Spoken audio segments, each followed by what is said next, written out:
দেন, তা আজরাইলকে আপনার কথা মানে নাকি? আজরাইল আপনার কথা শুনবো, ইদ্রিস নবীর কথা তো শুনছে, কথা যে আরেকটা মনে পড়ছে এটা কি কইলাম?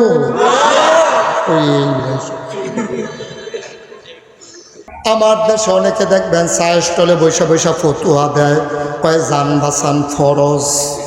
আমি কই পাইছেন? কয় ভালো কথা যেহেতু এটা আল্লাহ বুধয় কইছি, আল্লাহর নামে কথা চালাই দিছে। আমি আরে এটা কেমনি কি কইতেছেন আপনি? এটা ভালো কথা না তো, আল্লাহ তো ভালো কথাই কয়, তো এইটাও বুধয় কইছে।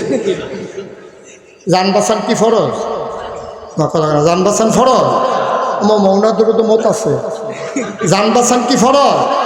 জান বাঁচানো ফরজ না, ইমান বাঁচানো ফরজ, ঠিক কিনা কর? আর ইমান বাঁচাইতে গিয়া জান দেওয়া ফরজ, ঠিক কিনা কর? আপনি ইমান দিতে গিয়ে জান দিতে পারবেন, জান বাঁচাইবেন কেমন? আপনি জান কি আপনার না কিনবেন? আপনার ক্ষমতা আছে জান রাখা? আপনি যদি 1 কোটি টাকা আজরাইলকে দেন, তা আজরাইলকে আপনার কথা মানে নাকি? আজরাইল আপনার কথা শুনবো, ইদ্রিস নবীর কথা তো শুনছে, কথা যে আরেকটা মনে পড়ছে এটা কি কইলাম?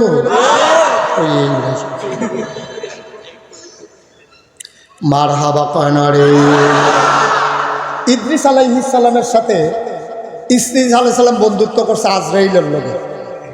আজরাইল কয় ভাই আমার তো বন্ধু নাই, তা আমার তোমারে মনে ধরছে, তোমার লোকই দুস্তি ফাতাম।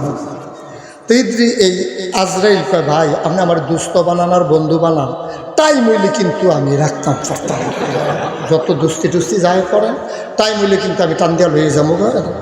আমি কি থাকার জন্য তোমার বন্ধু বানাইতে চাই? তাইলে কিসের জন্য বন্ধু বানাইতে চান? আমার যখন যাওয়ার সময় হবে তুমি 3 মাস আগে 3টা ডাক দিও, আমার একটু সতর্ক করে দিও, আমি যেন প্রস্তুতি নিয়ে মৃত্যু হইতে পারে, এই জন্য তোমার বন্ধু বানাইতে চাই। তাজবেক বলছে ঠিক আছে, এইটা পারবে। 3 মাস আগে 3বার ওয়ার্নিং দিব, এই 2-3 মাস আগে একবার, 2 মাস আগে একবার, 1 মাস আগে একবার, আপনার আমি মনে করাই দেবো আপনার সময় শেষ, এটা পারবে। তো ইদ্রিস আলাইহিস সালাম তো আশায় রয়েছে আজরাইলে জানাবে। একদিন আজরাইল আইসা কয় দোস্ত রেডি? কই কি রেডি? কয় যাওয়ার সময় গেছে। কত আমি না বললাম তোমার লোকে না দুস্তি পারতাম, তোমার না বললাম তুমি আমার বন্ধু, আমার 3বার মনে করাই দিবা। কই কিছু তো মনে করার নাই, এখন এসে বলতেছো চলে যান, এই জন্য দুস্তি বানাইছিলাম নাকি? কই কেন আপনারা যে 3বার ডাক দিছি শুনেন নাই? সুবহানাল্লাহ বলবেন না? ডাক দিছি তো 3বার, আপনার কি খবর নাই? কবে ডাক দিছিলেন? আবার আজরাইল ডাক দেয়া কয় ও ইদ্রিস আলাইহিস সালাম, আপনি কি এখন সোজা না বাঁকা? আমি এখন গোছা হয়ে গেছি বয়সের ভারে, আপনি সোজা মানুষ ছিলেন, আপনারে বাঁকা বানাই দিলাম। সেই দিনে তো 1 নাম্বার ডাক দিয়া আপনারে মনে করাই দিলাম, আপনি সোজা মানুষ বাঁকা হয়ে গেছেন, এই দুনিয়ায় আর থাকা যাবে না। সোজা মানুষকে বাঁকা বানাই দিলাম, তারপর আপনি টের পান নাই আপনি যে থাকতে পারবেন না। এটা তো খেয়াল করি নাই, আমাদের ডাক তো এমনই হয়, আপনি বুঝেন নাই? না আমি তো বুঝি নাই। ওই 2 নাম্বার ডাক দিছিলেন কবে? আপনার চুলগুলো কেমন ছিল? কালো ছিল। এখন কেমন? চুল আর দাড়ি তো এখন পেকে গেছে। এইটাই তো 2 নাম্বার ডাক, আপনি কি তখনও বুঝেন না? আবার চুলগুলো আগের জায়গায় নাই, কুচকুচে কালো চুলগুলো সাদা বানাই দিলাম। সেই দিন তো বোঝা দরকার ছিল এই দুনিয়া থাকার জায়গা না। 2 নাম্বার ডাক দিছি কালো চুল সাদা বানাইয়া। তো ভাই তাই কয় 3 নাম্বার ডাক দিছিলেন কবে? আপনার দাঁতগুলো এখন আছে না পড়ে গেছে? না, 3টা ডাক আমি ঠিক দিয়েছি, আপনি খেয়াল করেন নাই। ও দাড়ি পাকা বাবারা,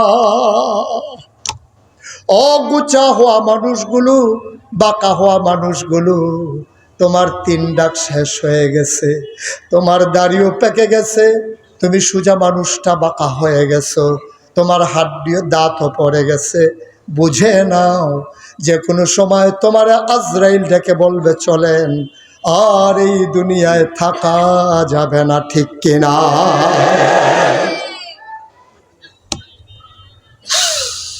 অতুরাগের মানুষ, উত্তরার মানুষ, কাবার পাড়ার মানুষ, দূর থেকে ছুটে আসা মানুষ, মুশতাক ফয়েজি কোনোদিন এই মাঠে আসে নাই, আর কোনো দিন আসবো কিনা জানি না। কোনো দিন যদি মুশতাক ফয়েজি না আসে, কোনো দিন যদি তোমাদেরকে না ডাকে, মনে রাখবা আমি এসেছিলাম, মনে রাখবা কথা কয়টা বলে গেলাম, মাইনা মাইনা চইল।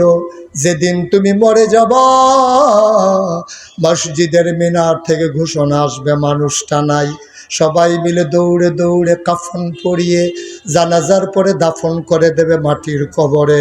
এমন একটা জিন্দেগি কইর, সবাই মিলে দেখো মাটির কবর, তুমি যেন কবরে গিয়া দেখো মাটির কবর মাটি নাই, মাটির কবর জান্নাতের টুকরা হয়ে গেছে। আল্লাহর নবী ডাক দিয়া কয়,